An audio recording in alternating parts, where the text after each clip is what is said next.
The Brandon Peters Show may contain explicit language and detailed plot points. For more information on the show, stay tuned to the end of the episode. The summer of 2004 at 20.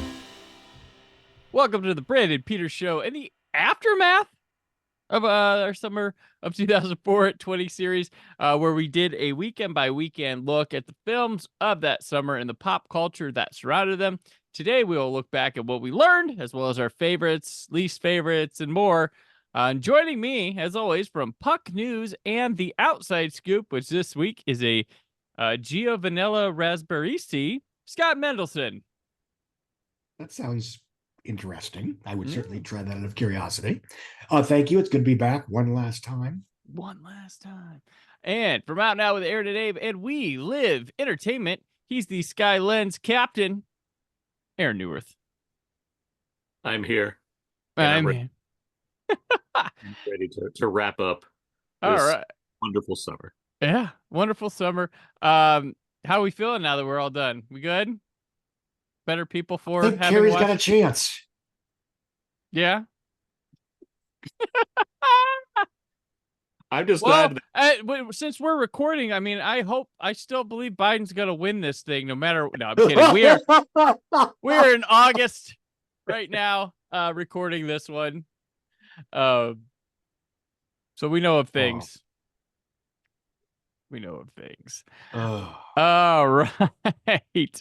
Well, we have one more movie. I said surprise movie today. One that comes out on September 17th, a couple weeks after this whole summer series ended.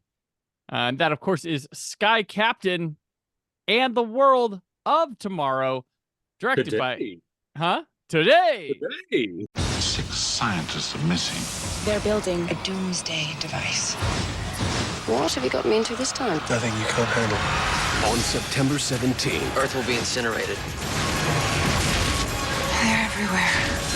watch the skies. This is Sky Captain. I'm on my way. Joe! I see it! Sky Captain and the World of Tomorrow. Why won't you die? Rated PG. September 17th, only in theaters. Directed by Carrie Conran, written by Carrie Conran, starring Gwyneth Paltrow, Jude Law, Angelina Jolie, Giovanni Ribisi, Michael Gambon, Biling, and Laurence Olivier as Dr. Totenkopf. After New York City receives a series of attacks from giant flying robots, a reporter teams up with a pilot in search of their origin, as well as the reason for the disappearances of famous scientists around the world.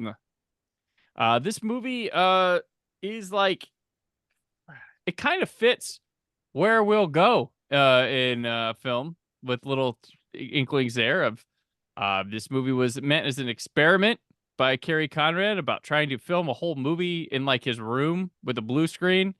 Made a short film that later was, shown and funded.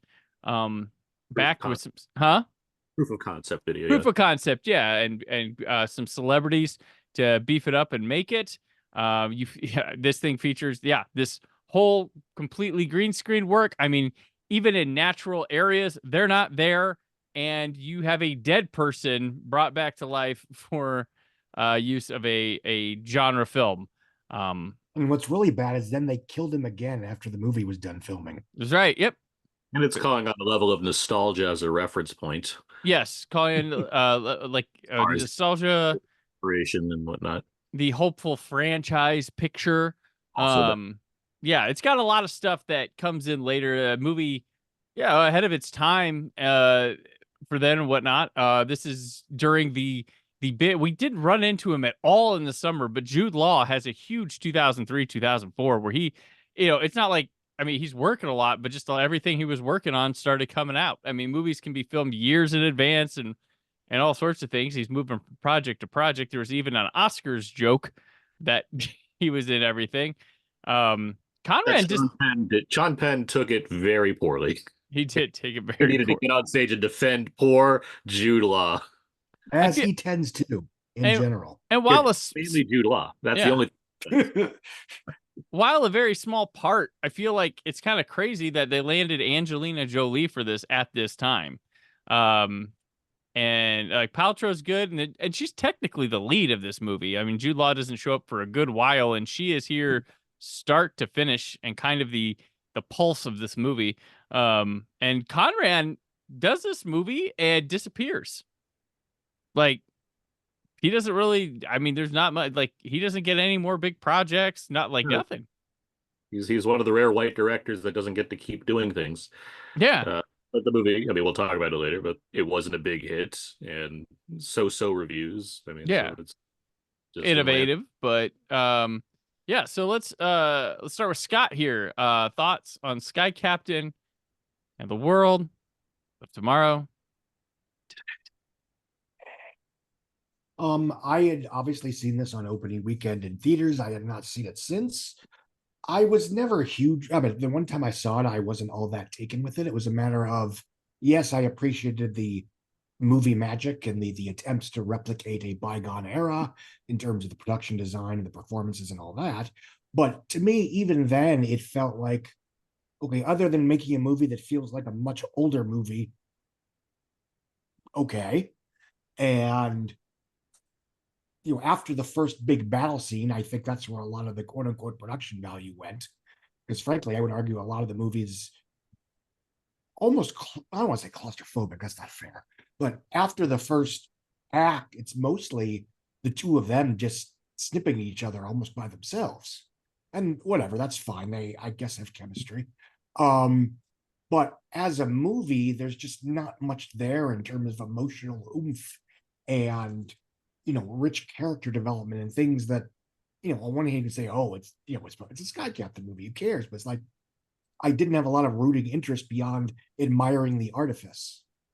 And we've seen both, well, I'm going to name something that comes out a few years later. I mean, a movie like Speed Racer can do both, where it can just completely do something unlike anything you've ever seen on screen before. And yeah, there's a certain homage to, well, I guess the cartoon, but it's also something entirely new. And it works as an incredibly compelling emotional melodrama within the confines of a PG-rated kids adventure. So, I mean, you could have your cake and eat it too. So the fact that I was so uninvolved with the picture beyond the surface level, visuals, I mean, I shouldn't have to choose one or the other. The acting is fine. Gwyneth Paltrow is very well suited for this kind of, work. But it does remind me, especially in hindsight, that it kind of comes off as sort of generic blockbuster the movie, where it's like, other than, okay, the spectacle is interesting, what else you got for me? Jude Law is not an opener. Gwyneth Paltrow is not an opener. There's no other cast members in the movie other than Giovanni Ribisi for a few minutes here and there. So it's sort of like, especially in retrospect, the fact that it flopped is not a surprise. In that way, it seems to be a precursor for, look at where we spent a ton of money to make this movie look like something from the bygone days.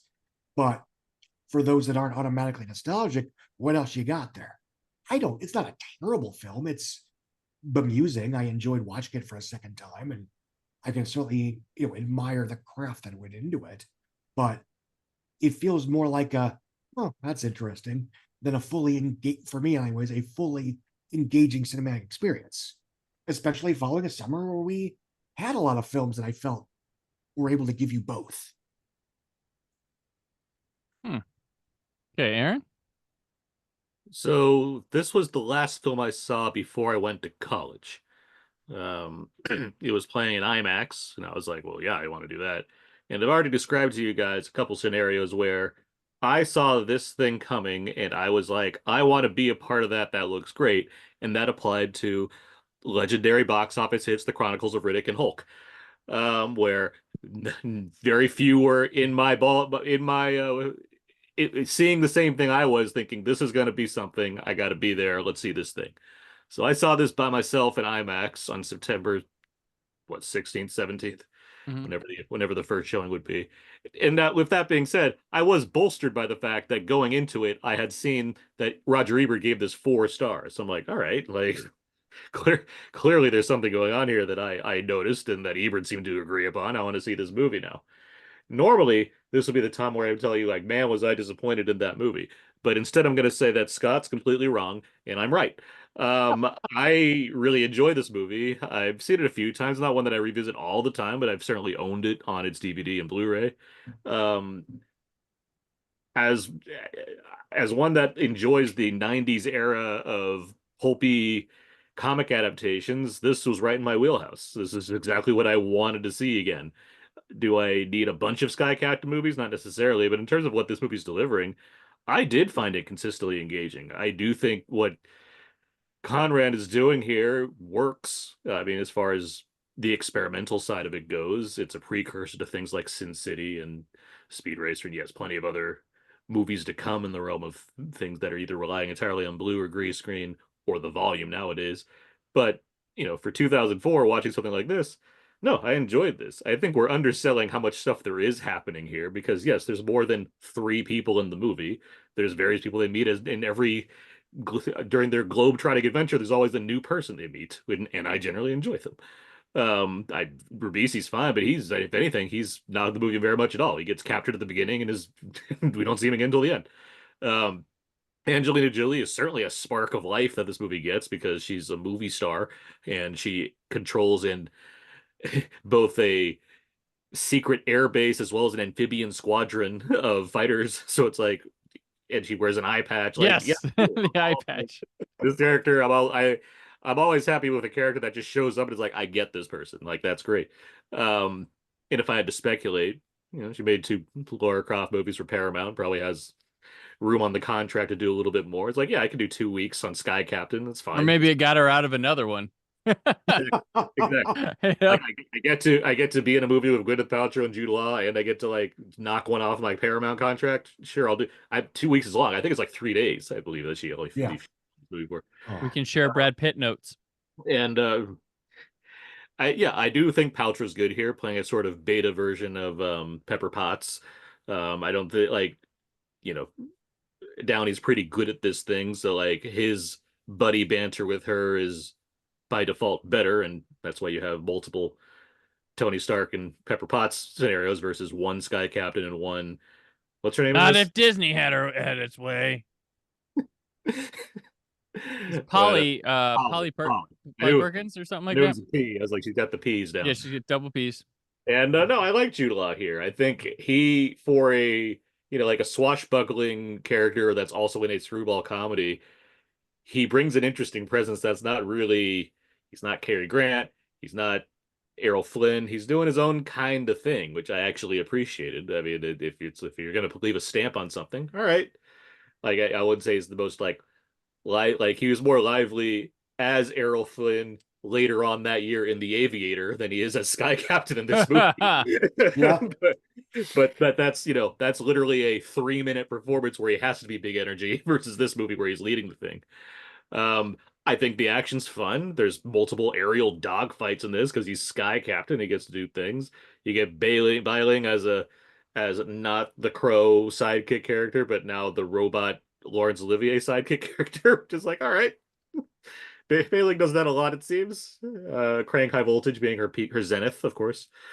But no, I enjoy what this movie does. I think it offers a lot of variety. I mentioned the Globe Trek for a movie that's tinged in sepia and relies on like only a couple skills for Sky Captain. They do go a lot of places. This is before sepia was like everything, though. So I'm not saying like being a hipster and being like this is the one that's we were doing sepia before it was cool, but this one was just it was just kind of a choice to make it era specific, and then it years down the road becomes like the cool filter on a phone.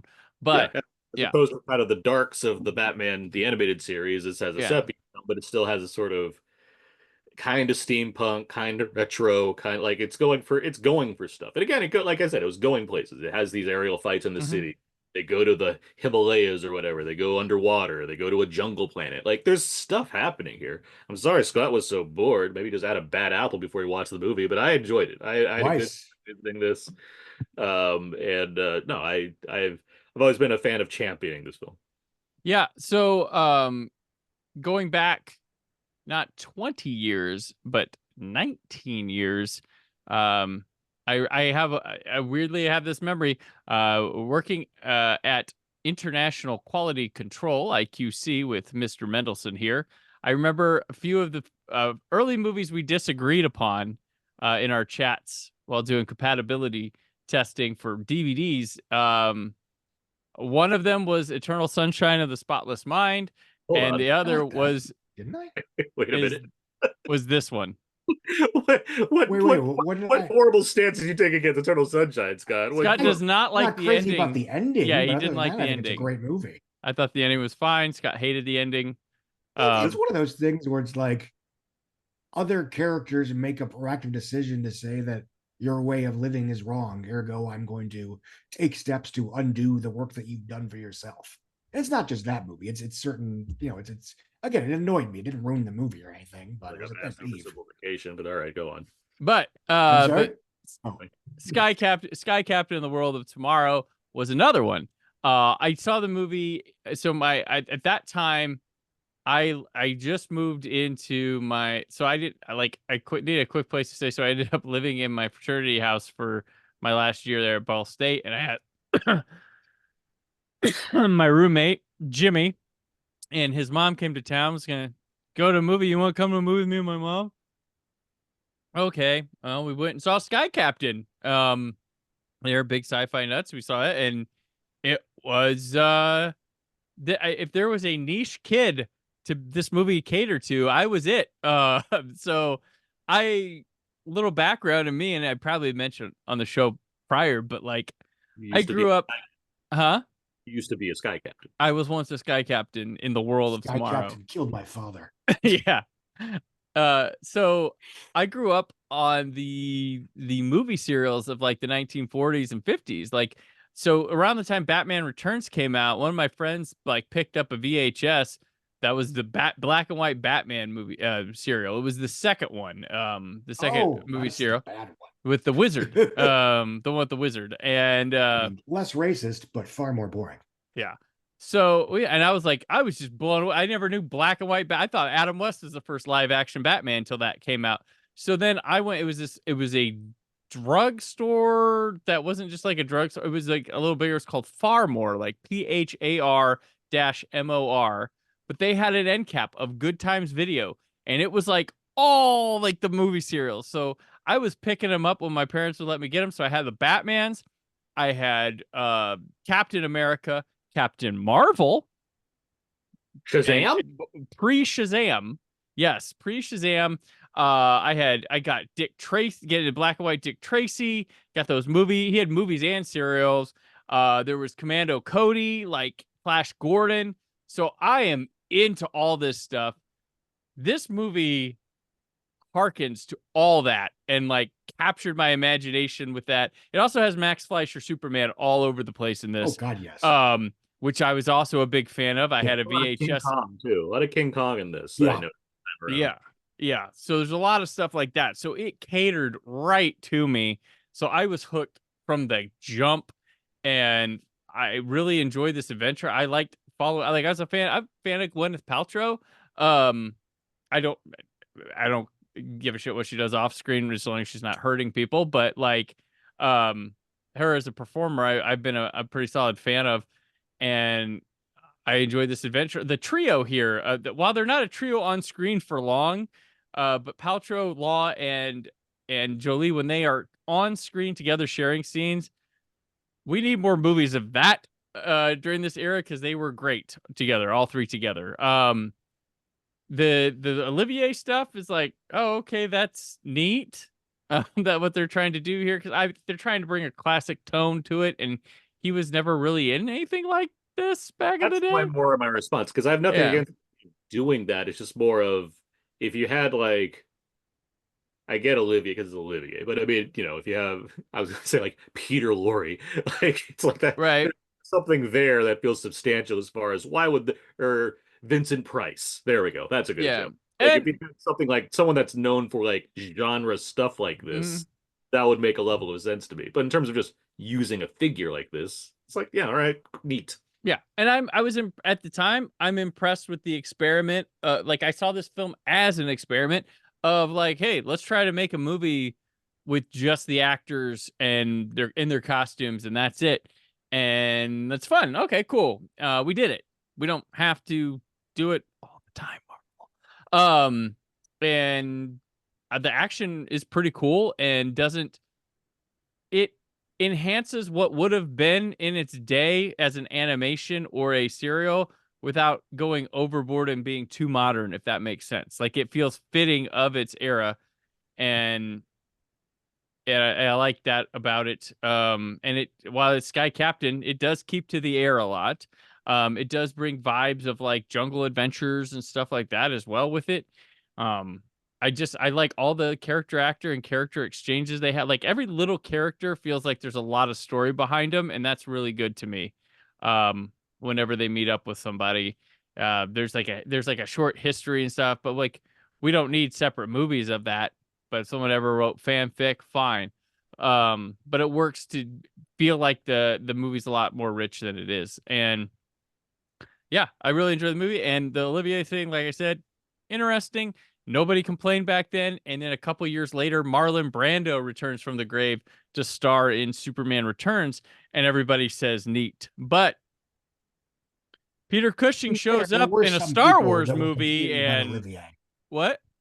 I said, to be fair, when it came out, I did read some people wringing their hands about Olivier. It Yeah, wasn't but- a giant scandal because he didn't have, the internet wasn't as we know it today. But Yeah, it Harry wasn't something Knowles that got wasn't what was noticed. coming to him, though, Scott. So, no, just kidding. The biggest I wasn't. I didn't read any of that, so I'm gonna. Yeah. And you were probably more attuned to it than I was. So, And again, it You're- didn't affect my enjoyment of the movie because whatever. Yeah. I mean, and it's And also, not a lot. It's not a the lot. movie also wasn't seen by billions of dollars worth of people to be True. good. that too.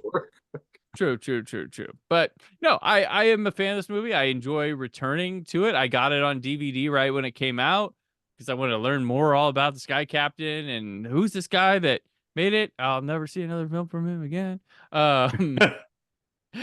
But yeah, and I've gotten it on. I've purchased it on Blu-ray. And yeah, it's a very interesting experimental film, and a lot of fun. And yeah, I will say, Scott, you do have a point to think of generic blockbuster the movie, but like that's what I think part of the experiment is too. And Yeah. a lot of it's what they the color they've painted the generic blockbuster the movie works for me. To Yeah. speak to that a bit. I mean, when you're mentioning something like Speed Racer, I'd even go to Sin City because I think that's it's just an increased version of this later on, doing different things, but still using nostalgia and also just playing with stuff because Rodriguez is clearly a better experimentator. But if you're asking like what's in this beyond the thing, like if you don't enjoy it, you don't enjoy it. But I do. The Wachowskis they're futurists for all when all said and done. They may be pulling from things that they love from their youth, whether it's Speed Racer or various anime when it comes to their Matrix films or what have you, or I guess role-playing games and sci-fi stuff for Jupiter Ascending. But like they're forward thinking. I think that's very clear to me. Like this movie doesn't feel like one that's coming from a place of how can I revolutionize cinema as much as it is like I have an idea of how I can do something interesting on a filmmaking level, but I still want to use that to mine my own reference points from the past. Like I could see a substantial difference there. Sin City's like its own thing altogether, where it's the stylized take on how do I make this look like pages in a book, like because it's such a one-to-one representation of what it had source material to go off of. This is from the ground up, yeah. It's deliberately staged to look exactly like the source material, not just like a take on it, right? And so, like of the if I'm looking at specifically Speed Racer, Sin City, and this comes third. I get that. Yeah, okay. But I still admire like what it's good because I like the stuff it's about. I can if it was made nowadays, I don't know how it'd respond because we have so much stuff that nowadays is trying to be a certain kind of nostalgia or whatever. So it comes down to what that technique is, right? If it's something that seems visually inventive in some way that impresses me, that doesn't just feel like another one of these. Because now we get, Netflix sci-fi films that are filmed. I mean, it's better than Red Notice. Red Notice is probably a very similarly produced most things action. are. Yeah. Spit in the sink earlier. That's better than Red Notice. I mean, Borderlands was better than Red Notice. Yes. Yeah. Take No, that. I, in terms of it being an experiment, I can hold it up on the same plateau as, say, Gus Van Sant's Psycho, which never bothered me because I thought, okay, in a film school, just one-off kind of way, this is kind of interesting. I always say with that, and Aaron gets pissed when we talk about that Psycho thing that happened, so we'll keep it brief.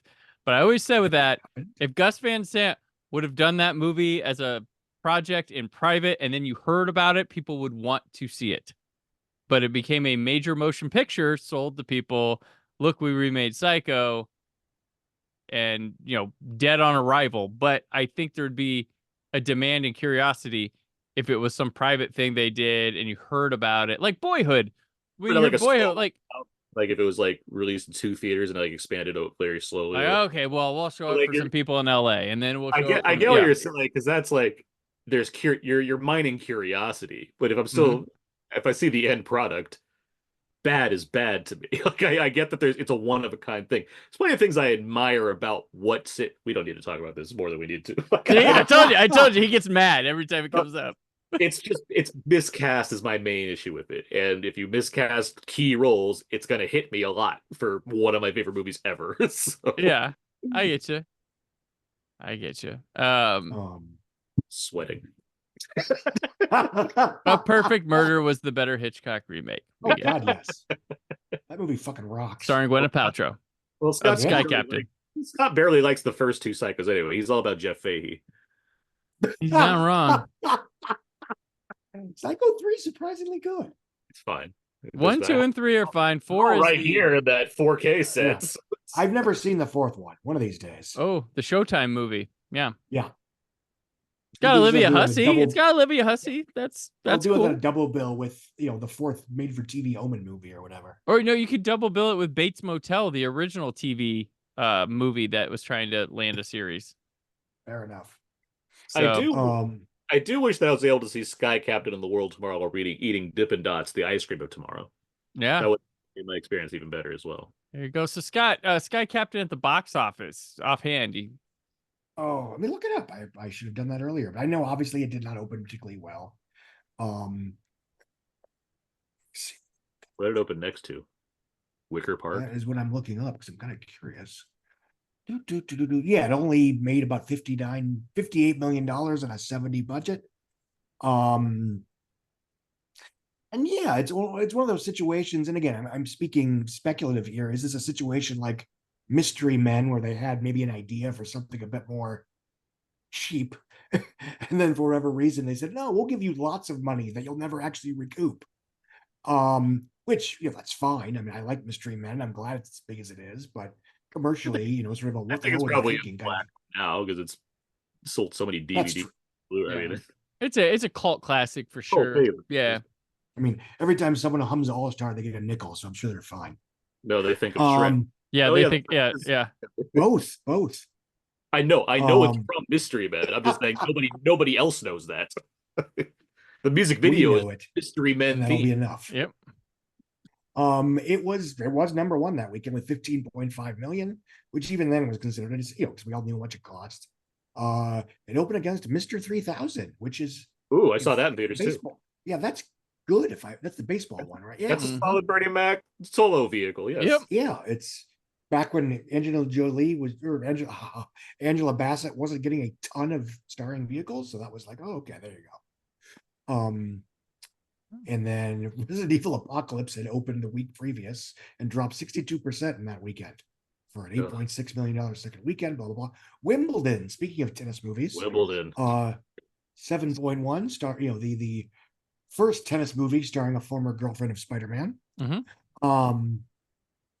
And yeah, Challengers wasn't a blockbuster because it cost too much, but as far as tennis movies go, it's like the first successful one. And again, when we are a few weeks out of summer, so we already got stuff like Cellular that's in the middle of its run, which I remember. Which rocks. Yeah, it's a solid B movie. And then otherwise, it's stuff that we've talked about. Yeah. Well, we're here for Sky Captain, so that was Cool. That'll be our last movie we talk about for this. But I wanted to, before we move on to some of our recapping, I wanted to give a moment in the sun to the movies that didn't make the summer of 2004 at 20. Oh, good. Here are the movies that were cut. For Benji. Hallelujah. Yeah, there we go. Yeah, Benji made it over. Benji made it. These didn't. The Brown Bunny made it. The Brown Bunny and Yu-Gi-Oh made it. Yes. Yu-Gi-Oh was always going to make it. It was a huge, wide release. All right. Here we go. Still, we believe the Boston Red Sox movie. What team's that about? The re-release of Godzilla that played in 2 theaters. Seeing Other People, Valentine, A Foreign Affair, The Mudge Boy, Sabi Tuna, Reeseville, Oasis, Superstar in a House Dress, A Slipping Down Life, Strayed, Carandiru, After Freedom, Springtime in a Small Town, Justice, With All Deliberate Speed, that's 2 different movies, The 24th Day, The Last Place on Earth, My Mother Likes Women, S21, The Khmer Rouge Killing Machine, Twist, Stall. Oh no, sorry. The line that went down. It had Nick Stahl in it as Oliver Twist. That's what it was. That's what my note was. Terminator 3's Stall. Bukowski, Born Into This. The 5 Obstructions. Frankie and Johnny Are Married. The Corporation. Fire Dancer. The Mother. Broadway. The Golden Age. Imagining Argentina. Lakshaya. Facing Windows. The Hunting of the President. Seducing Dr. Lewis. You'll Get Over It. Father and Son. Swing. Saints and Sinners. Time of the Wolf. The Intended. Bonjour, Monsieur Shlomi. Cana. The Prophecy.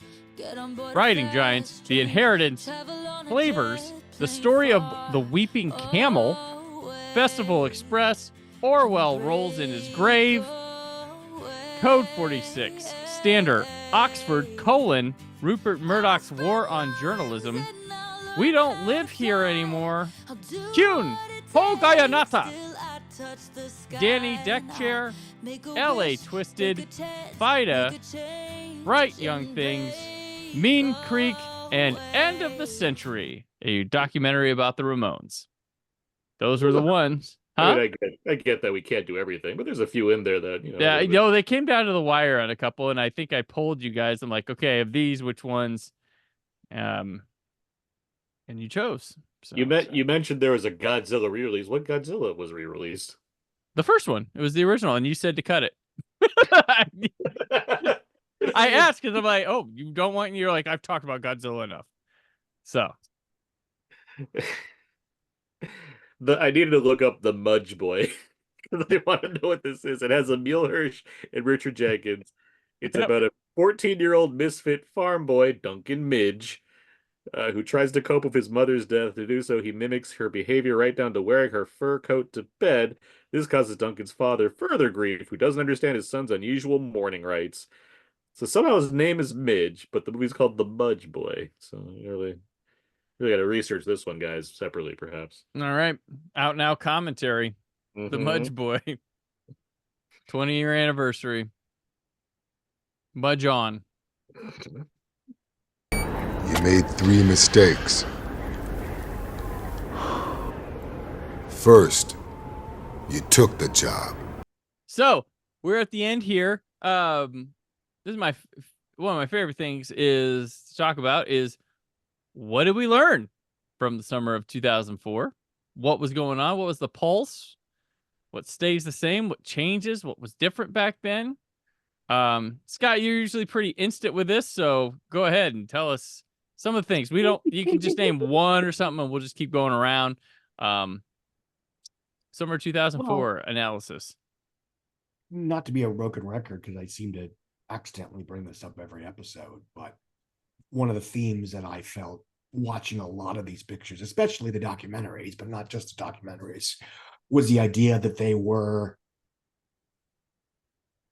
sort of made and presumably watched with the presumption that things would get better.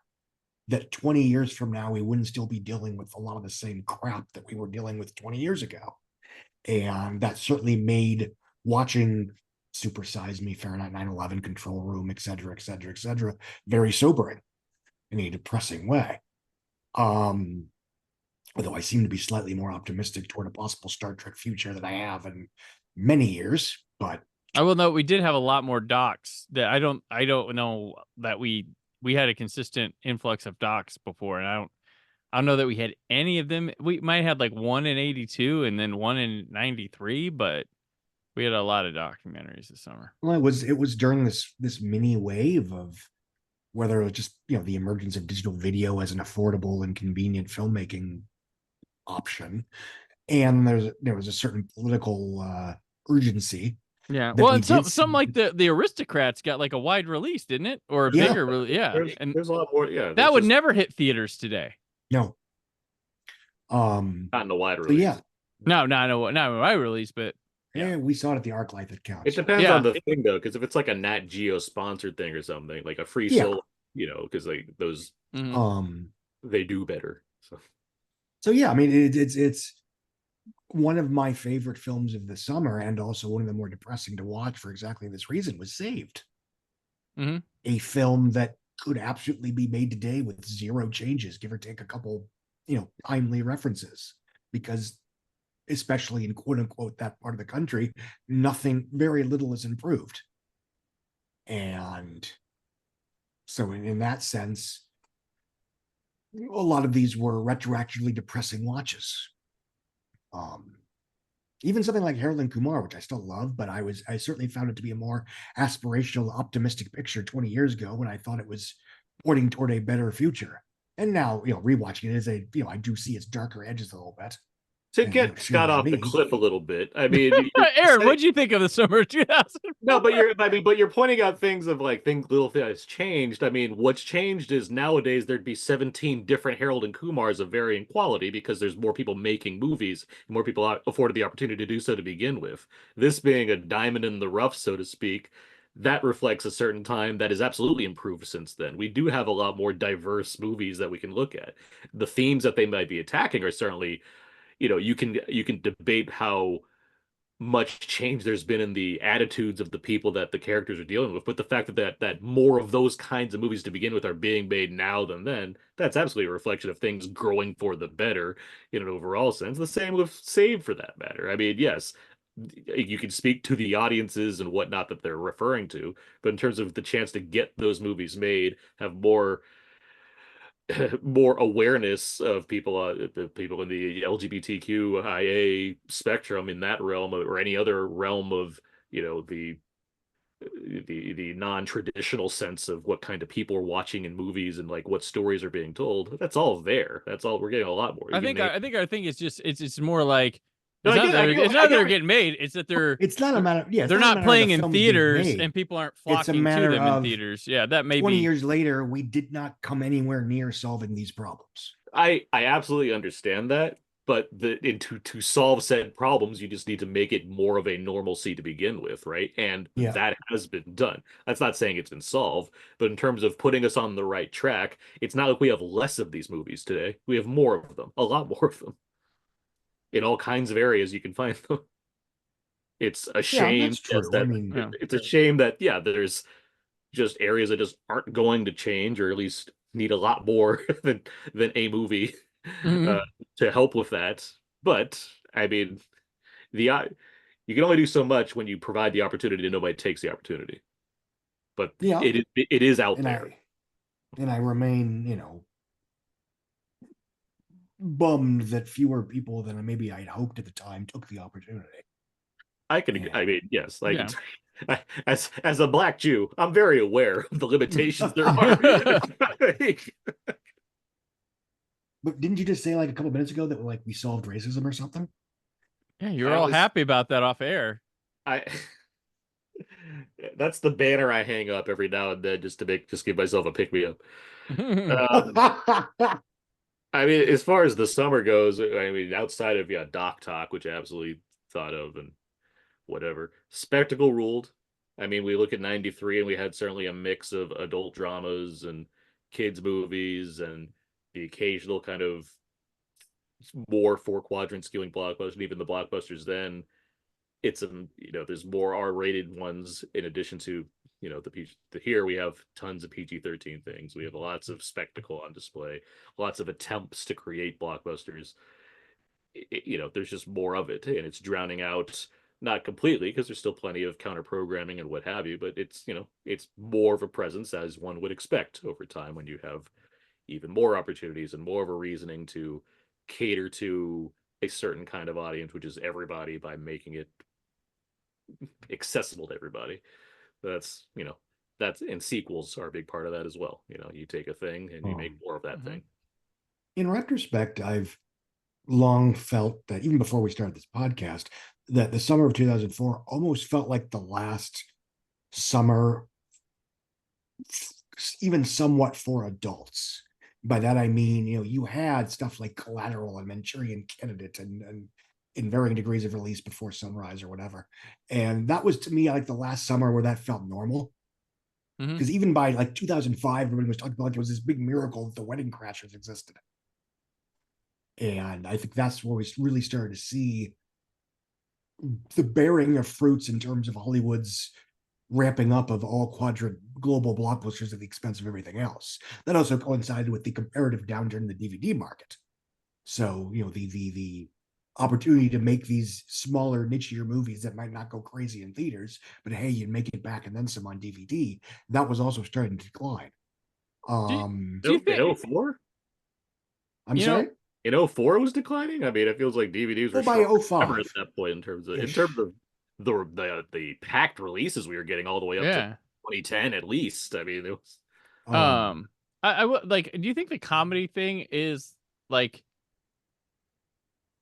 people aren't responding to the comedy stars or something? Because it used to be like, haha, those guys going to that, and then because you like you said, The Wedding Crashers, well, that movie pans over in a trailer to Vince Vaughn and Owen Wilson being crazy guys, and people are like, yes. And then I feel like it's something like nobody showed up or something, because like there's your Melissa McCarthy's, and then she kind of just fades. And then like your Seth Rogens are just there too long. Like nobody came to replace them. And there was an excitement about seeing that person as a character in a comedic, stuff like that. And as recently as 2016, we were still in a place where there were maybe a half a dozen comic movie stars that could pull a crowd in a reasonably budgeted, star-driven, original and/or new-to-you comedy. Melissa McCarthy, Will Ferrell, and Kevin Hart were the big ones. And almost overnight, 2017, 2018, that kind of disappeared. And my big theory about that is, along with just, competition from streaming, and then all these people would eventually go to streaming. I don't know whether Adam Sandler was just ahead of the curve or if he's sort of burned the whole place down, but whatever. I think a big problem was, while you also started seeing a pivot in the mid-2010s toward all-consuming, all-quadrant, tentpole franchise pictures, a lot of those pictures were including comedy as an added value element. Yeah. Not just the superhero films. They Right. tend to get most of the blame, but like if you want your cinematic ha-has, you can go to, Scream, Hobbs and Shaw, Guardians of the Galaxy, the Super Mario Brothers movie, or Despicable Me, because those are comedies. So it got to the point where basically almost every franchise out there included comedy, whether it was funny characters or actually hijinks. So the actual just a comedy almost came to be seen as sort of a lesser form of theatrical. In the same way, mimicking the star system overall, which is why see Chris Hemsworth as just some guy when I can see him as Thor. Well, then like you have like The Hangover, which was like the biggest movie, but like after nobody cared to go see Galifianakis or Ed Helms doing stuff. Like they didn't they liked that, but then it didn't carry. Those two could have been the next comedy stars spinning out of that movie. And they did other movies, but Nothing. Was Galifianakis' one big non-Hangover hit, if I recall, and that was Downey Jr. just stretching fire. Yeah. You could say hit. I mean, it made money. I mean, it's not. Yeah.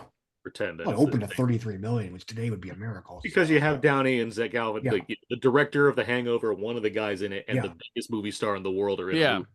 I don't know what the drop is. a I imagine it's planes, not trains, and in- automobiles type by concept. in a movie that you forgot a week later because it's Right.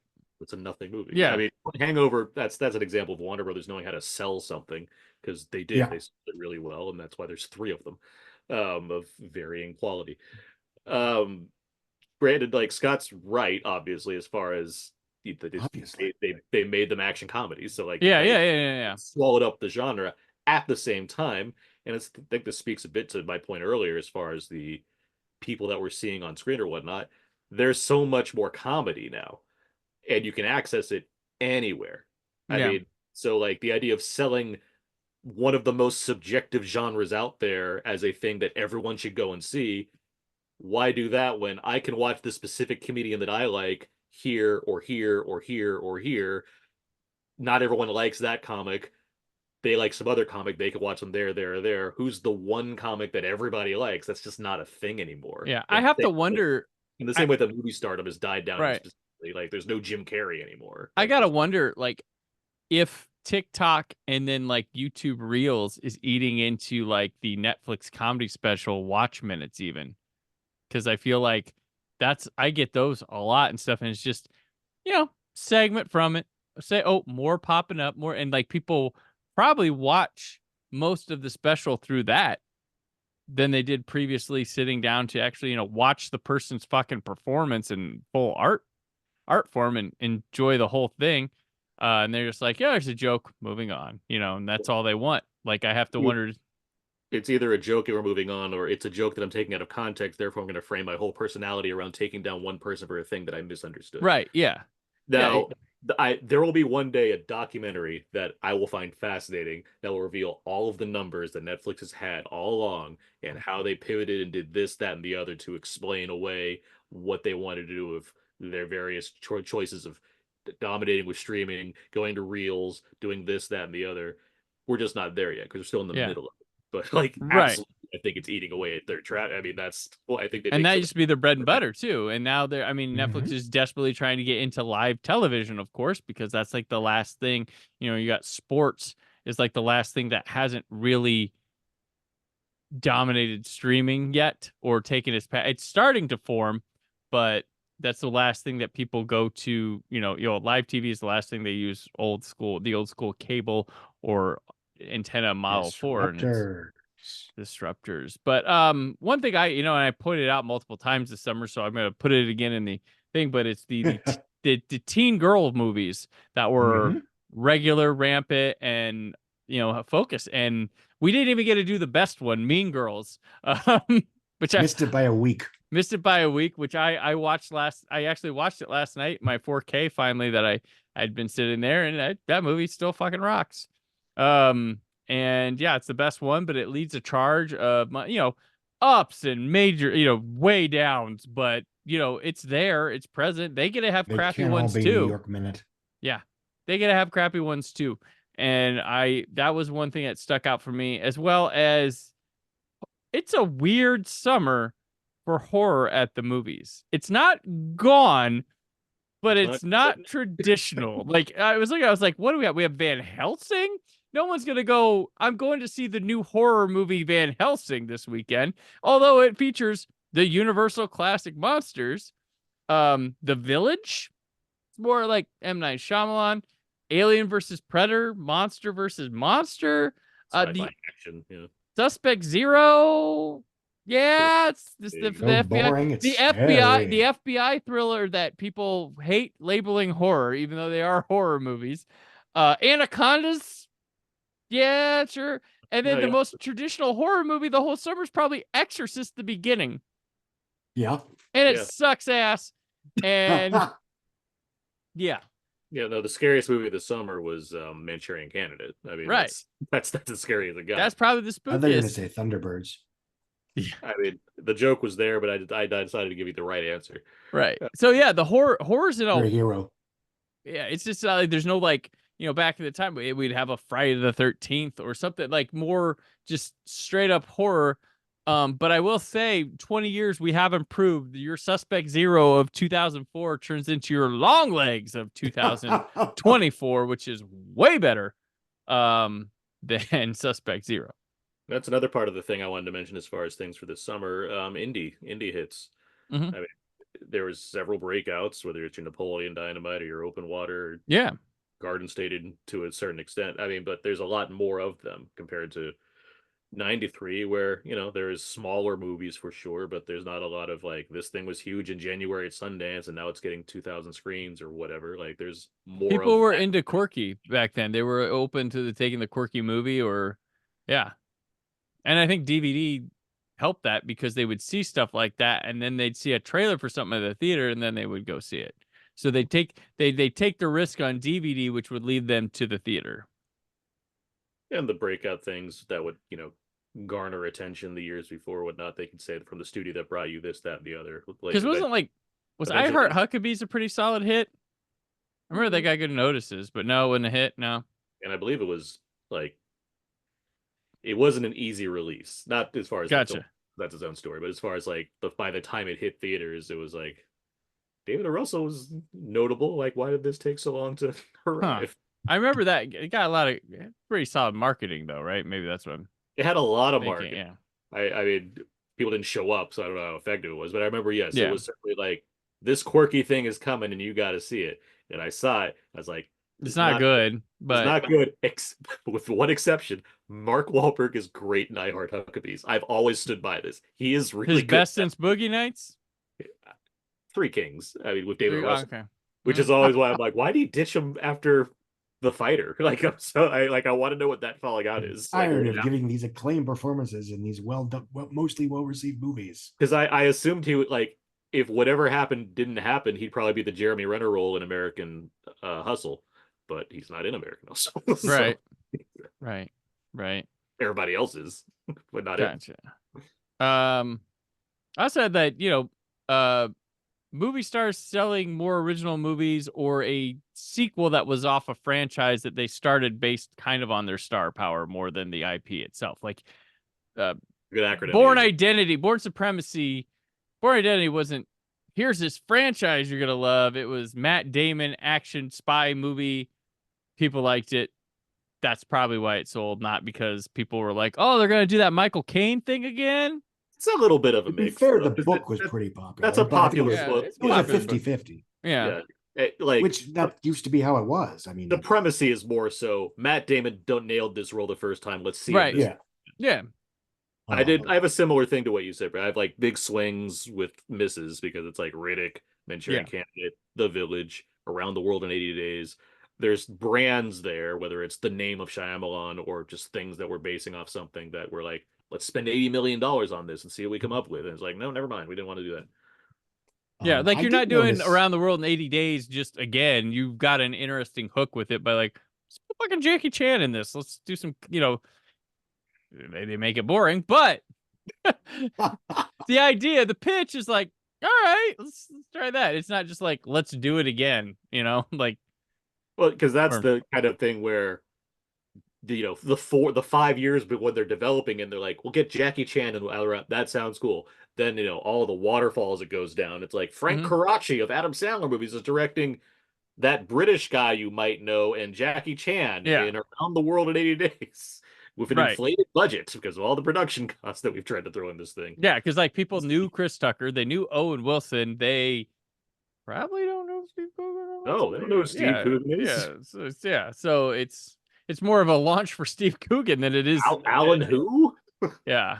So I did find it interesting offhand that a lot of the comedies were shorter than I remember.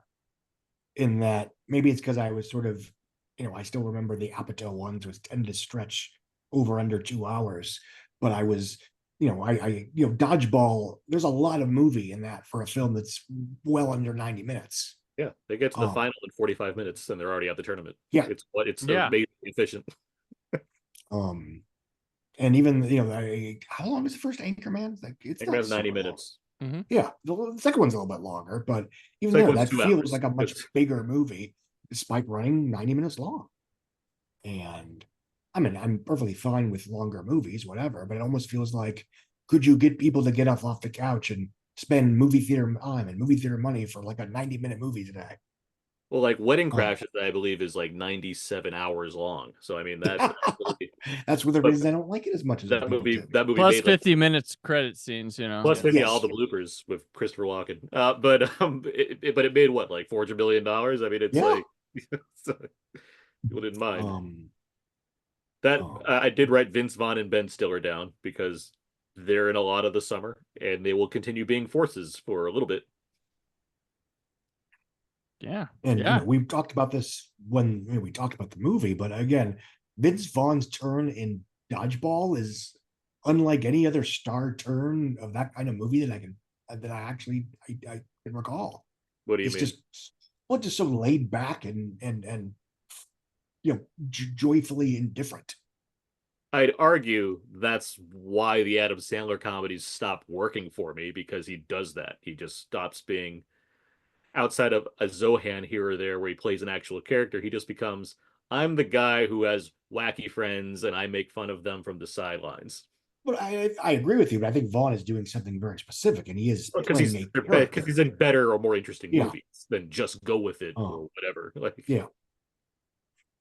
Anyway, because I like 50 First Dates, which is 04, which is what, February 04, Valentine. But that was one of the hook there is that you have him and Barrymore back together again. Yeah. But it is also one of the first instances where he's not really openly funny in that movie. He is more, I'm here and there's a dilemma in front of me and I will call out to it occasionally. He is the straight man reacting to chaos. Yes, that's which is what happens when a lot of these people get older. Is that Eddie Murphy's the obvious example. He went from being the typhoon and the hurricane. He went from being the hurricane to being the kite in the hurricane. What works with Vince Vaughn is not unsimilar to like Jason Bateman in Arrested Development, where they're actively pointing out the things around them that are crazy, but they're also still really fucking funny throughout the movie. So. And I mean, this isn't a kind of broad thing, but I find iRobot to be a very satisfying 3-star one and done endball. Yeah. Yeah. But even 20 years ago, that sort of stood out as like, oh, this is an unusually complete and satisfying just a movie that happens to be really freaking expensive. Because even there, we're seeing creeping signs of everything needs to be a trilogy, blah blah blah, because of Lord of the Rings. Anyway. Yeah, I mean, I imagine the studios also think, beyond just preordained to be a franchise, they're also like, we like working this. I mean, we can make more of this thing if people like it. I mean, it's not a bad thing to have an ideal where it makes a lot of money and therefore it's like, keep it going. That's not always inherently wrong, I guess is what I'm saying. No, it's like, if you're telling me there's a world where robots exist, I'm like, yeah, I'd see another one of those. Like, I'm not against that. The trial. That's what they're going to court case next time. Save money. Get the Sky Captain. Get the Sky Captain director to do it, so you don't have to get any sets. The trailer is Will Smith and Sonny sitting at a table. It's like, what are we gonna do about the murder? I know, right? Then like a sweaty robot lawyer walks in with a hat. Like, I'm your lawyer. It's me. You got a bow tie on. Here you go. That's how we do it. What judge Look do what we they make us do? Look what they make us give. Call back. Who do we bring back from the dead to be in it as a CG cameo? Christopher Reeve, obviously. Oh, that's there you go. Who had like 2 months to live, by the way. Okay. No, less than that. He died very Stop close talking about this, God.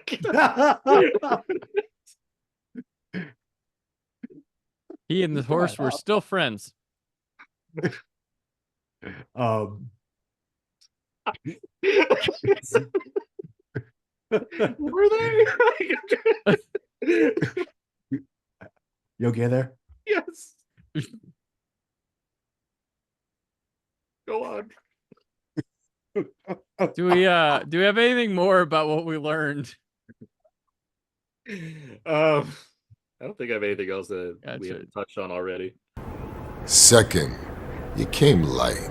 A 4-man crew for me is fucking insulting. All right. We're now going to move into the 5 toughest movies to get through from the summer of 2004. And unlike the previous years, they had made some tough cuts on this one. Yeah, there were some shitty. I had shitty made movies. some tough cuts. There were no House of Cards. But so we'll start with Aaron. The top 5. I wonder if we're all 5 gonna nail this like bang, bang, bang, or they don't have to be in the same order. But let's see how many of them. I didn't specifically rank these, but in terms of the toughest movies to get through, Off the Lip is right there. Mm-hmm. Because it feels like that movie's broken. Like that's the problem I have with that movie. Yeah, Like, that is a good description. It feels like it's broken. Let's see, Yu-Gi-Oh! The movie, because once again I put it on and I was asleep in 2 minutes, so automatically tough to get through because I had to put it back on. Like literally tough to get through, yeah. And try again. Right. Super Babies, Genius 2 goes about. There we go. Because that's the worst movie of the summer. Almost a life. That one's in the like lifetime argument. Yeah, for worst movies of all time. A Day Without the Mexican. That was okay. That movie's 80 minutes going on 17 all hours. Right. So that was really, again, that's a movie where like you can say the premise, and you're like, oh, I get it, and they're like, oh wait, there's a whole movie I have to watch now. This could have been a tweet. Mm-hmm. So a lot of competition for the last one here, but I'm gonna go with Stateside, because that felt like a indie the movie with like, you know, requisite big star, kind of up and comer maybe. Let's throw a female in there. Let's give it a coming of age arc. How do we do any of this? I don't know. We just slap it together and it lasts 140 minutes and you just assume it's all well and good. But I did not think it was all well and good. I thought it was not good. Definitely sucked. Yeah. Scott. All right. Aaron has laid the 5. Will we go 5 for 5? No, I think we'll go 1 for 5. Although, you know, Scott likes Day some Without of a those. Mexican, obviously. Okay. The sweet God. Thunderbirds. Uh-huh. That was interesting. White Chicks. Sorry. Oh, I wow. hate that movie so much. Raising Helen. Wow. I was angry. Wow. I was angry I got at Helen. Oh, wow. Okay, Well, that wasn't I even was in my constantly discussion. Angry at the movie because of how badly it treated her. And it's such a slow movie. That's one of those films that's like, oh, we're surely in the third act. Oh my God, 35 minutes. Yeah, but within that 35 minutes, it does introduce Hector Elizondo. So like, I can't be this mad at Raising Helen. You got Princess Diaries too. So I mean, I got Big Hector Summer over here. Yeah. A heck of a summer. It was a heck of a summer. Hector of the summer. And I mean, it's not the worst movie of the summer or anything, but I was just bored out of my skull by A Cinderella Story. This is the one. Oh man, he's coming in hot because he knows it's not going to show up anywhere for me to defend it. He did it. He did this on purpose. He knows it's not going to be a discovery. He knows it's not making my top 10, and he's going to dig at it one more time. My beloved Princess or Cinderella Story. The best of the, and he knows his favorite's not showing up in mine. Ooh. Well played. I'm sure we'll actually share quite a few of these, but okay. All right. And was that your 5, or do you have one more? 1, 2, 3, 4, 5. Yeah. All right. The Mexican, Thunderbirds, White Chicks, Raising Helen, Cinderella Story. All right. So Aaron, we were very close. So my Off the Lip, Thunderbirds. We didn't share that one, but Scott and I shared Thunderbirds. In my official letterbox list, Thunderbirds is like 4th to last, but I figured Stateside was in my conversation. Stateside was there. I completely forgot about Stateside. Otherwise, I might have made the cut. You lucky dog. All right. Yeah. A Day Without a Mexican goes 3 for 3 for us. The only one. Yu-Gi-Oh was my number 2, and after I saw Yu-Gi-Oh, I'm like, there can't be a worse movie for the summer than this. But then Super Babies, Baby Geniuses 2, which somehow Scott thinks is better than a Cinderella story. I was less bored. It seems Even if I less was about more- being better. I mean, because it is a specific category. It's less about being better. I can understand, like, No. I can understand wading through this more successfully than another thing. I don't agree necessarily, but I can understand the logic there. Yeah. Not with leaving out And some of the again, you know, it's the Cinderella story. It's like it spends like 3/4 of the movie on the least interesting part of the story. Yeah. Well, Sleepover was in my thing, but I cut it out. That because didn't, it's worse. didn't make it. Yeah. It's in the so bad category. Like I dislike Napoleon Dynamite more than one of the ones I mentioned, but like I don't feel like that's not hard to get through. I just don't like it. The week after the so like the weekend before our Sleepover episode dropped, like I did a Days of the Dead convention and Scout Taylor Compton was there, and I was like, oh, maybe I'll say, I'm like, no, I fucking trashed that movie. You should have listened to our summer of 2004. And then on Instagram the next week, she was all like, Sleepover turns 20. Da, da, da. I'm like, I can't. Good thing you didn't recall those memories. No, I knew it'd be like, yeah, because here's thoughts on Sleepover as we fucking trash it, except for Scott. Hey, I thought it was awesome. Hey, I'm at the Days of Dead convention. We should talk about Halloween or something. Or, hold on. It was on her banner. So, all right.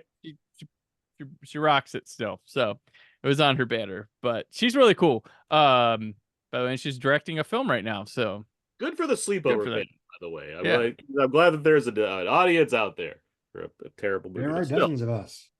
Dozens. But the worst mistake you made. Empty gun rack. All right. Next we'll move on to a category I like is our discoveries. It's our 5 movies discovered this summer. Aaron, we'll start with you, I guess. There. Right, so we can save Scott's New York minute for later. Andy Richter for the Oscar. You know, like it's funny because it's not so much that I discuss. It's more of I was aware of this, just never seen them. Like I was looking at this list, and like the only ones that like I never heard of before are movies I didn't like. And everything else I'd seen at some point. So the 3 movies I have that are like discoveries as far as I'm glad I finally watched these and I appreciate what they offered. It's Maria Full of Grace, Metallica, Some Kind of Monster, and Badass. Those are movies that I always wanted to see, never got around to, and absolutely really enjoyed every single one of them. Very much so, especially Badass. Gotcha. Scott? I agree on Maria Full of Grace. Again, I was always aware of it. I just never gotten around to seeing it. Coffee and Cigarettes, same thing. I mean, I really enjoyed that, and having enjoyed The Dead Don't Die and Samurai Ghost Dog a while back. At some point, I'm gonna take a day off and like catch up on all the Jarmusch because I seem to like him. It's just one of those directors that's always been a blind spot. And the third one, Yu-Gi-Oh! The movie, Pyramid of Light. Shut up. Which just blew my mind. Is like, this is the most amazingly insane, ridiculous, awful, but I can't turn away thing I've ever seen. It was like being entranced by a. He's trolling me. He's trolling me. Only half. Because I mean, I again, it's not good, but it's like they just keep explaining what they're doing over and over again. They're playing a card game, but this is amazing. How have I never heard? I mean, I've heard of this, but how did I not know what this was? It's so beautiful. Okay. I watch it again, but no. But it's free. Like every streaming service carries it. It's insane. So yeah, if you're paying for that one, you're doing it wrong. So me, so my 5, like I had Maria Full of Grace. I had Metallica, Some Kind of Monster as well. I had Zatoichi, The Blind Swordsman, because I had never seen that one, and it rocked. One of them I'm going to put here because a rediscovery, because The Manchurian Candidate I had watched long ago, but I really liked it this time I saw it. Like I was okay with it that when I first saw it, and this time it really hit me better. And I wanted to talk about it here because it didn't make my 10, but and I was mad. It was cuts. They hurt. And then my last one, it's just a movie I ultimately. You have 5. Yeah, I have 5. We have 3. Yeah. Well, I said 5. You said 3 for Discoveries. No, I said 5. I had him. We both gave 3.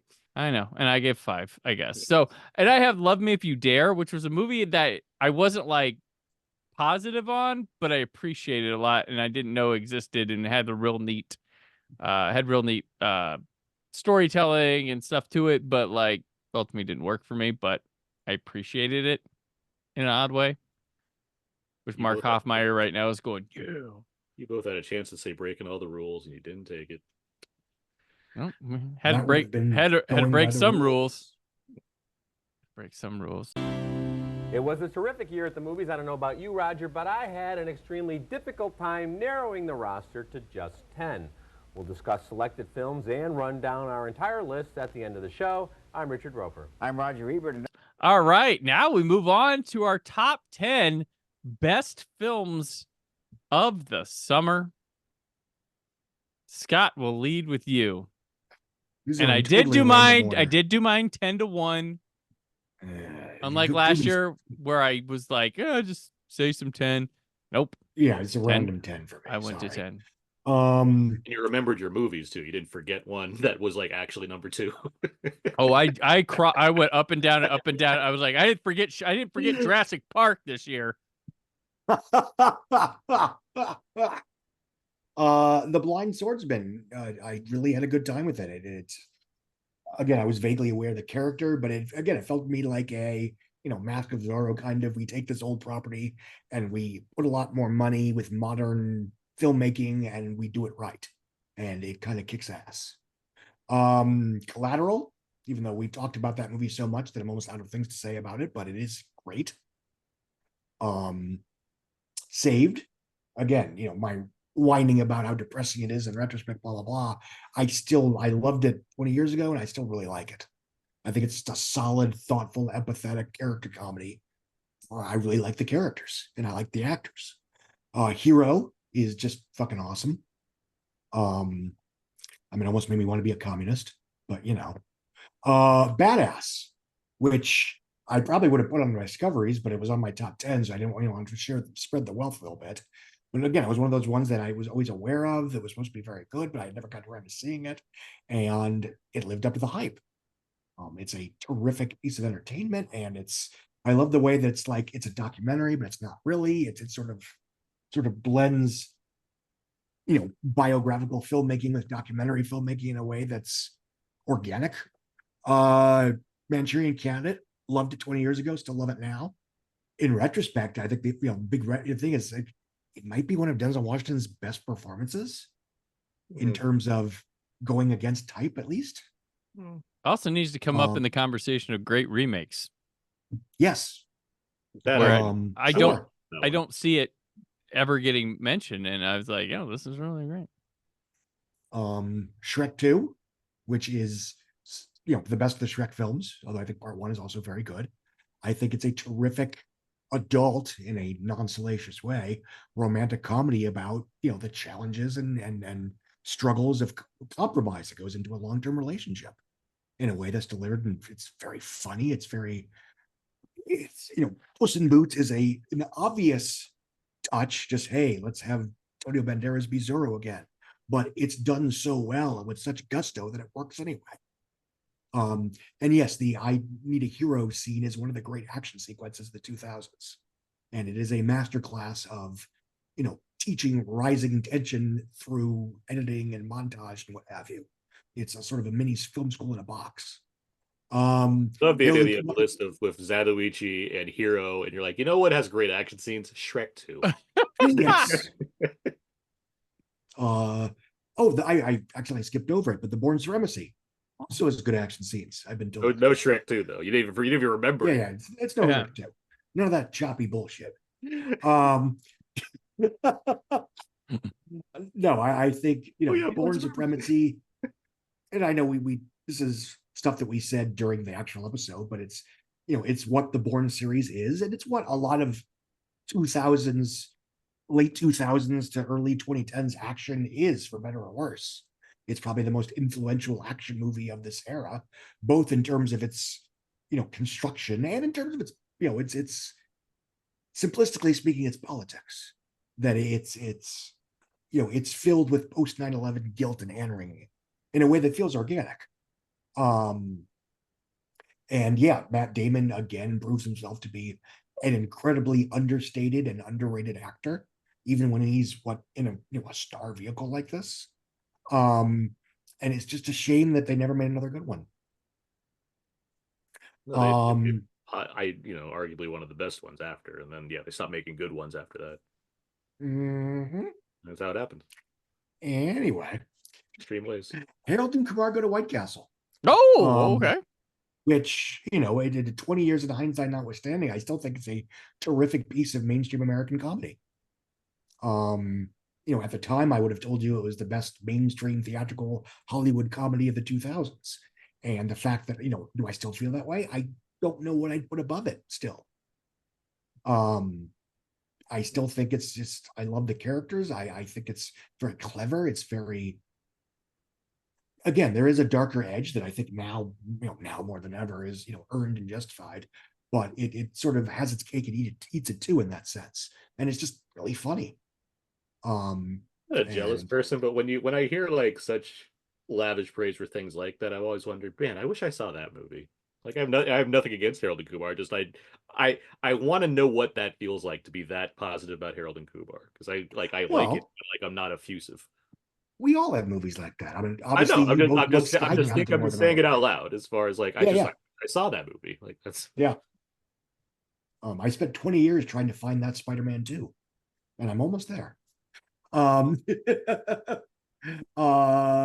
And then the 10th by default, again, no order, but Before Sunrise, which is one of the great indie pieces of American cinema of the decade. From the 90s, yeah. But Before Sunset's one of the best of. Yeah, that's a good one.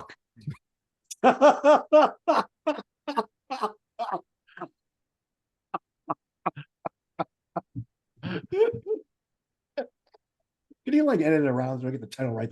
Hell no. No. After your Cinderella story bullshit? No. Double it, slow it down. Double it and slow it down. You do it for me. I haven't been on your show yet. I wouldn't know. Yes, Before Sunset, the second one in the trilogy. It's a terrific piece of indie filmmaking. It is very of the moment. And it is just incredibly well written and well performed and romantic as hell and thoughtful and poignant as shit. And it just whizzes by. Again, it's another movie that doesn't need to be particularly long, but there's just so much movie there.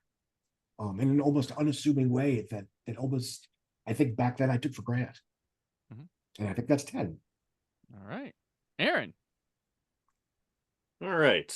I am going to note that I'm eliminating Donnie Darko, the director's cut, from here because I don't want to count it just because it's a weird outlier by not being this year, but it really, so I'm just not counting it. It's my list, it's my rules. But it would be like in the middle of the list. I'll also note that I will go down 10 to 1 because I'm not a coward and I ranked my list. And so there we go. Number 10, Harry Potter and the Prisoner of Azkaban. Just a good adventure with Harry and the gang. Darker one. It's got the time travel stuff, and there's werewolves and Gary Oldman. And it's like, all about. I'm not the biggest Harry Potter guy, but hey, this one like showed me some stuff that got me more on board with this franchise at that point. Number 9 would be Shrek 2, The Shrekening. It's hilarious. I mean, we could talk about the greater themes or what it's doing and the increase in animation budget that makes it look better or whatnot. But at the end of the day, it's just really funny. It's just a really funny movie. It's got some really good jokes that hold up really well. Number 8 would be The Bourne Supremacy. One of the 3 great Bourne movies. Yeah, just a solid action. You like The Bourne Legacy? That's weird. He does. He tweets about it all the time. Hey, I rewatched all the Bournes for this, and you know what? That one, I'm not gonna say it's good, but it held up better. But The Bourne Supremacy, that movie fucking rocks. There's a whole bunch of sequences and with the fights and everything that are fun. We were just seeing him picking up objects and being like, wow, that guy just got fucked up with that magazine. It's great, and it has. I don't know if we talked about it enough, but one of the great car chases of the 2000s. That whole taxi cab Russian sequence is amazing. But yeah, that's just great. Number 7 would be Anchorman: The Legend of Ron Burgundy. What else can I say about this? I mean, I think that movie's hysterical. I think there's a reason that it's so quotable and that it's become what it has as far as a kind of a staple in pop culture for a good long while in regards to comedy and Will Ferrell and everybody else involved in it. It's hilarious. Number 6 would be Badass. Terrific. Happy to see a big success for Mario Van Peebles as a way to honor his father, Melvin Van Peebles, coming after Posse last year when we did 93. I'm like, this is a great little turnaround here. Which I liked Posse quite a bit. It's like, like something of this quality, like, you know, he made a lot of movies in between here or there in quality, but like Badass, that's just a really, among the like movies about making movies, I'm glad that this has entered the list and enters it very high.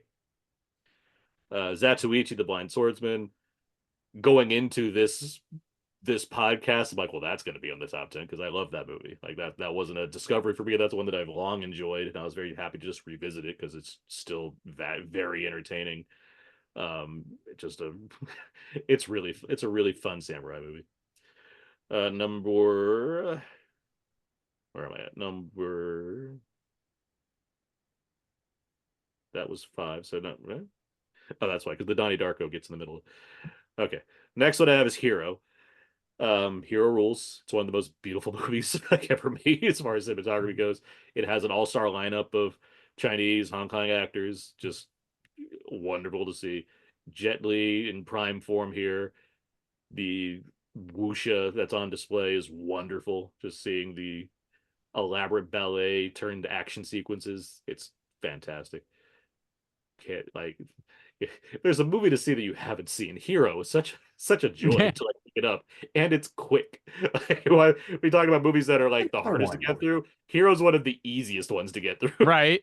Like, I think I messaged you, like, oh no, I gotta watch Hero for the summer of 2004. Oh, that's another one that, like, it almost feels like, wait a minute, this is 135 minutes? That's weird. It's just, like, tight and good. Yeah.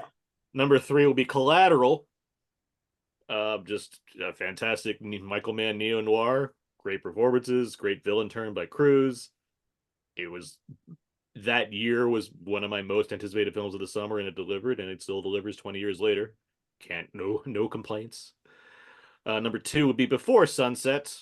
Richard Linklater's one of his masterpieces. It's just, it's amazing, and it has one of the best final end shots of all time in movies. Like, it's great.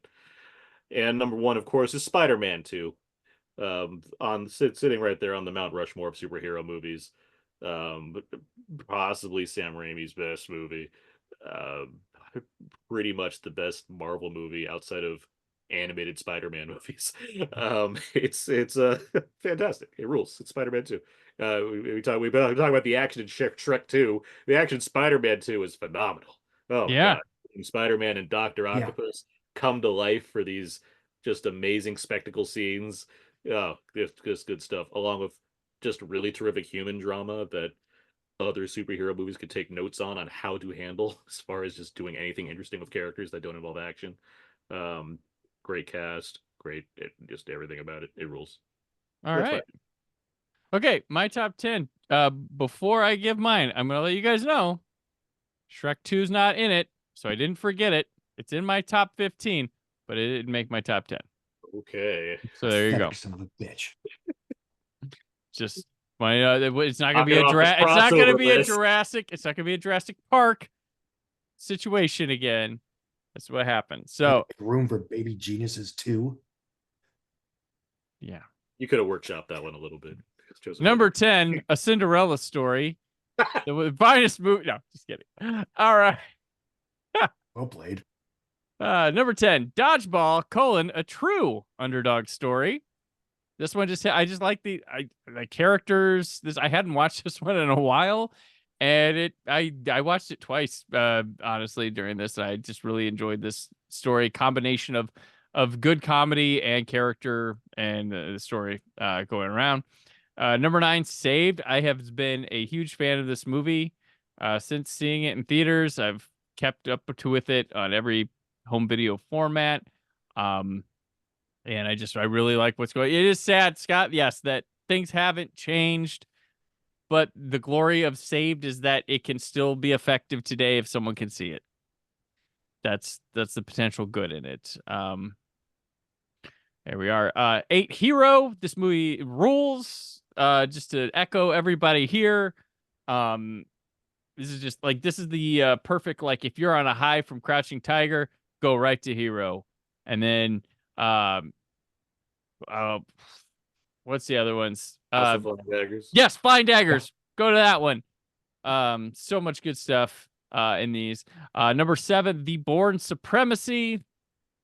This movie just grabs you, takes you. This is the epilogue type of movie that Quantum of Solace wants to be, and pulls it off. It's just, there are so many different like moments from this movie that stick with you, from the newspaper fight to the to the chase at the end with the taxi cab, and then like just the little nuances of like Matt Damon being hurt and trying to escape.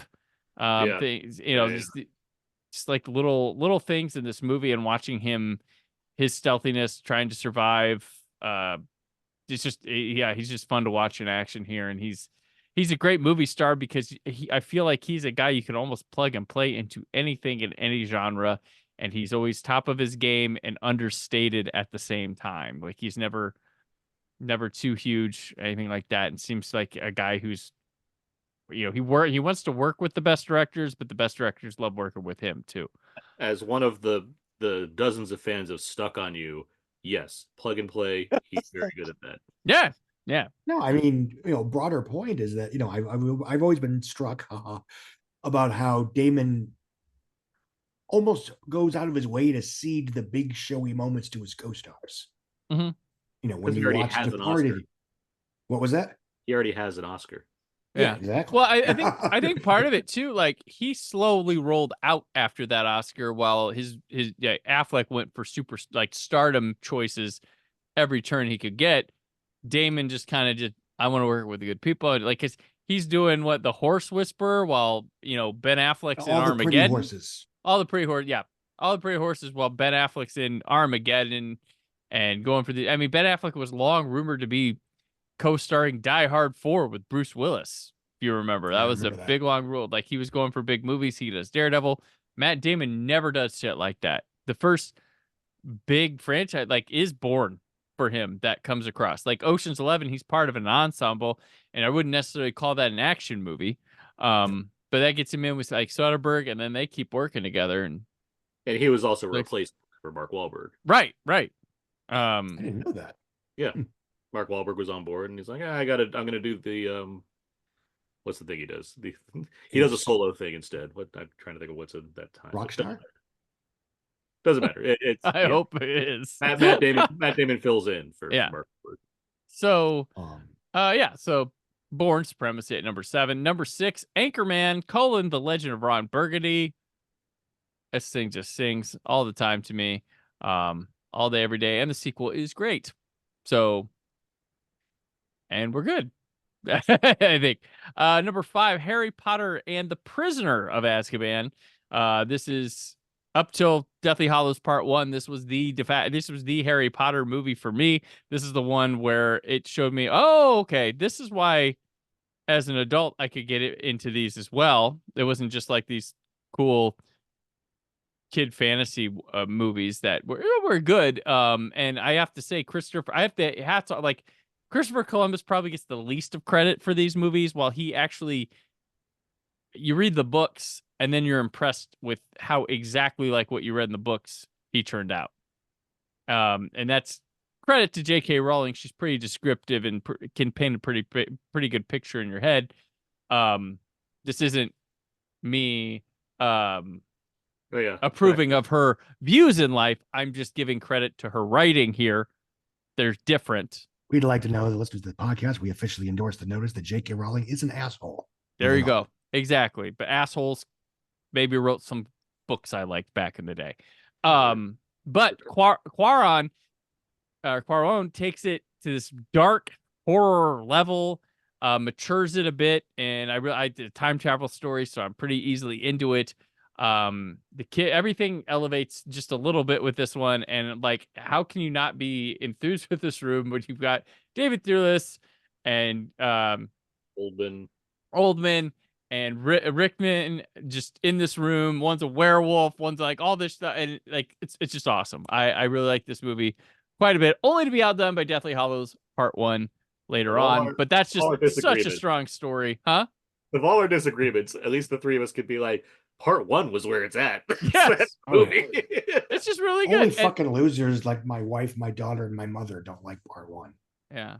My one drawback of I like Part 2 a lot too, but like for as trying to spread it out and do two books, like Part 2 unnecessarily felt rushed when it had all the time in the world. Like it's really weird. As one that didn't read these books, I that was the general feeling I was like, it seems like we're moving pretty quickly when we don't. Yeah, like there wasn't a lot. It should be a little more epic. Yeah, where it stops, there's not a whole lot left, so they could breathe a bit, but it feels crammed, and it shouldn't. Number 4, Badass. I've been a fan of this movie since I checked it out back in the day, and it holds up wonderfully. This is how you do a biopic type thing. Pick the event, have the vibe of the filmmaker with it. And yeah, I really like Melvin Van Peebles' work. I've always appreciated him as an actor. Even in like cheesy shit like Highlander 3. Like not too bad.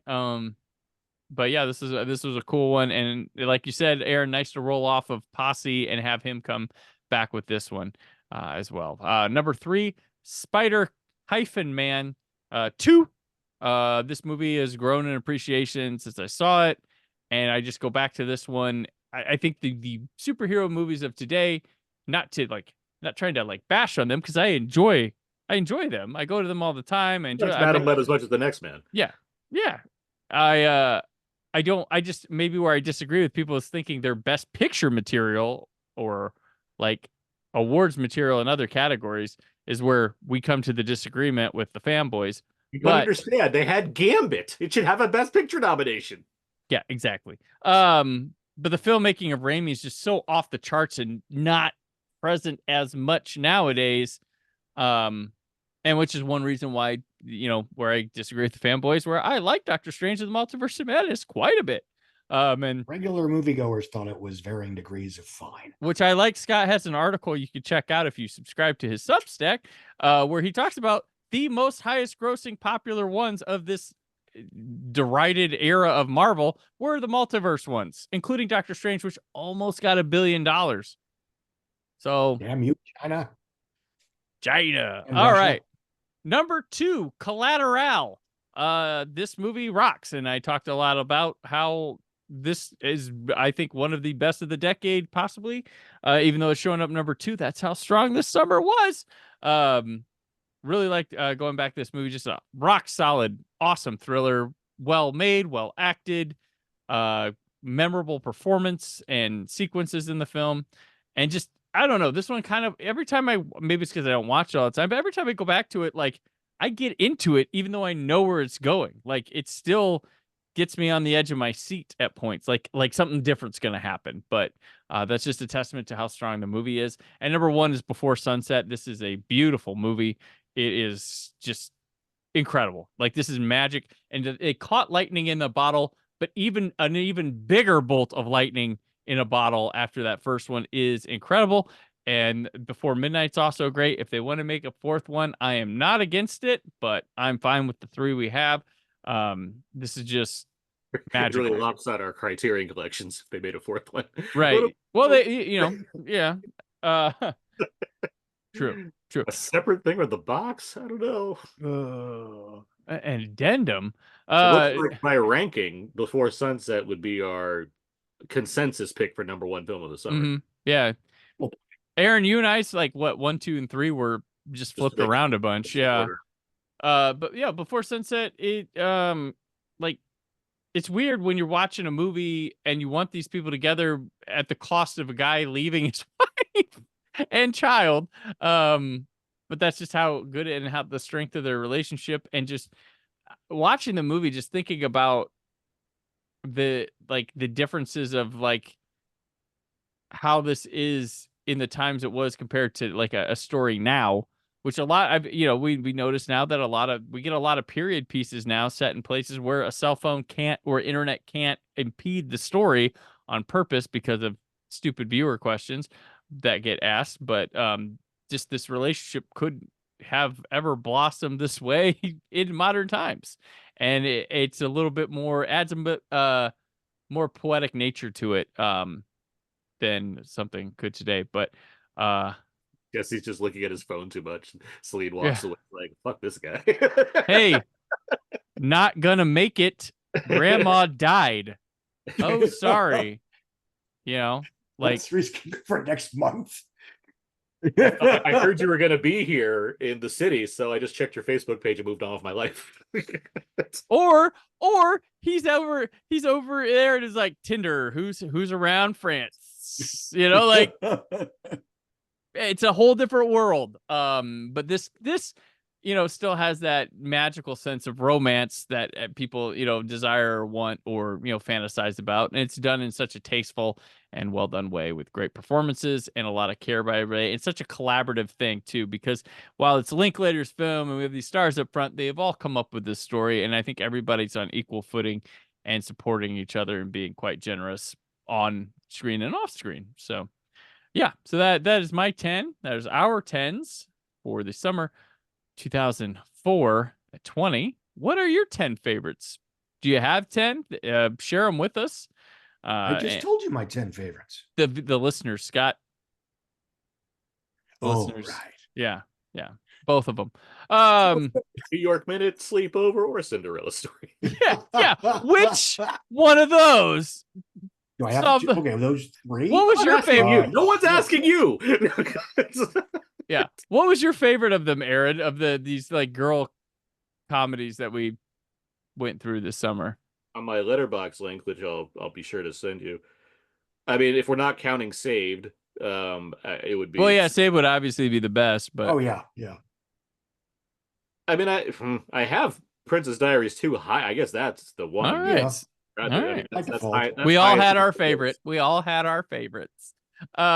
Which past week when we're recording this, Anne Hathaway was celebrating Princess Diaries 2 at 20, and I forgot the Kelly Clarkson song Breakaway was part of that. Did not include that in the music videos for this summer, so sorry folks if you were wanting some Kelly Clarkson.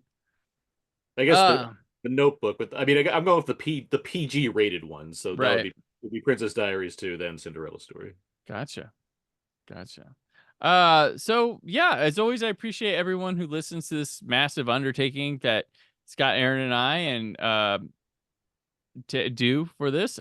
Thanking Prez Maxon for acing the themes, Brad Shoemaker for his artwork and distribution of the podcast, and then to Jessica Alsman, David Banks, Matt Pelzer, Jennifer Rayford, Chris Johnson, Greg Bagoon, Troy Brownfield, and John Bator for coming in strong for another round of music videos. Guys, we did it. Next summer, the summer of 2015 at 10. Avengers Age of Ultron, Mad Max Fury Road, Spy, Inside Out, Terminator, Sega Genesis, Minions, Ant-Man, Mission Impossible, Rogue Nation, Fantastic. The best Mission Impossible. We'll be talking Fantastic Four when the new Fantastic Four movie comes out. Finally. Also, Time is a flat circle. Straight Outta Compton comes out that summer, so it's a big summer to dive into. That was only 10 years ago. Well, 9 years ago right now, but 10 years ago when we catch it. So I hope you're looking forward to that one.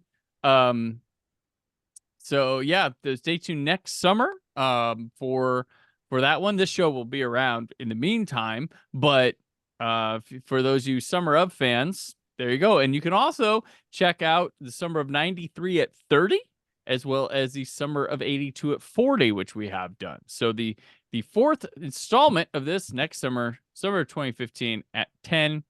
I'm going to wonder how the jingle's going to go for press he had a tough time with the rhyming of 2004 because it was only like 82, 93, and then it was like 2004, like rather than 04 at 20. I told him to try to make it 2004, but it needs to be something kind of foreboding because 2015 was right before everything started going to hell. It's the last year. Yeah. So till the next time, Aaron, where can people keep up with you? You can find everything I do at my personal Substack page, thecodeofzeke.substack.com. I'm the editor-in-chief over at We Live Entertainment for all my movie reviews. I write Blu-ray and Criterion reviews for Why So Blue. And I host the podcast Out Now with Aaron and Abe, with my friend Abe. We talk about weekly movie releases, but we also have a lot of fun bonuses, including commentaries that include ones for Collateral and Spider-Man 2, among other movies that we've discussed on this podcast in some capacity. And yeah, I'm on all the socials at Aaron's PS4. And Scott. I write for Puck News on a semi-weekly basis. I write, run, and maintain the Outside Scoop at Substack, and I'm on all the socials, some more often than others, at variations of Scott and/or Scott Allen Mendelson. So just do the search. That shouldn't be hard to find. Find. Search. Find. All right. Thank you again for doing all the hard work of putting these things together.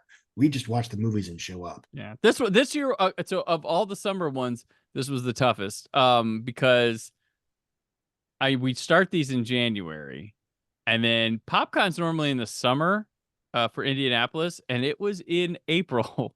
So and the Indianapolis PopCon has not only the podcast stage, but I have a podcast awards program to judge, collect, put on a show, and all that during the time. Plus, keeping the show running normal, like I'm not recording things in the background. It's a lot of work this time around. So this was the toughest one. And then I picked up doing the Days of the Dead convention during the summer, and some other opportunities arose. So it was more challenging than others, but it's a challenge I love doing. So appreciate that, getting everything together. But it worked out, it panned out. We got it all done. Had a lot of fun. Got to go to the Normie studio. Check that out for the music video with Chris Johnson. That was cool. Legs. Huh? My leg. Aaron loved my legs. He's like, oh, the way they fit in that denim. I did not like the way they moved. So hot. So awesome. All right. Those legs are on the socials at Brandon 4KUHD. Upcoming, I have Doctoberfest on October 19th. You can check that out. I'll be running around interviewing all the guests and stuff there, and doing some footage for promos and things like that. It's a lot of fun. If you're into Doctor Who and whatnot, it's a good time. That is taking place at Who North America, which is in Canby, Indiana. It's a Doctor Who store, the largest distributor of Doctor Who merchandise in the United States. The special guests there include authors of Red, White, and Who, as well as Real Time Pictures head honcho Keith Barnhart, flying all the way in from the UK. So, yeah, the Brandon Peters Show will be offering live recordings from PopCon Louisville over the coming weeks until the show returns. So stay tuned to social media for the show's return. But in the meantime, as always, stay film positive. The summer of 2004. 20.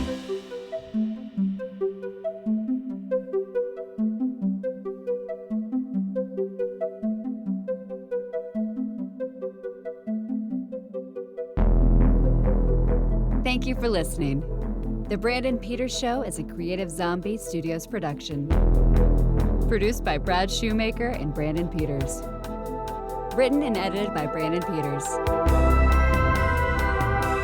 Announcer vocals by Jessica Alsman. Theme song by Metavari. Web design and show art by Brad Shoemaker with Brandon Peters. All music and clips featured in the episode are property of their respective studios, and no infringement is intended.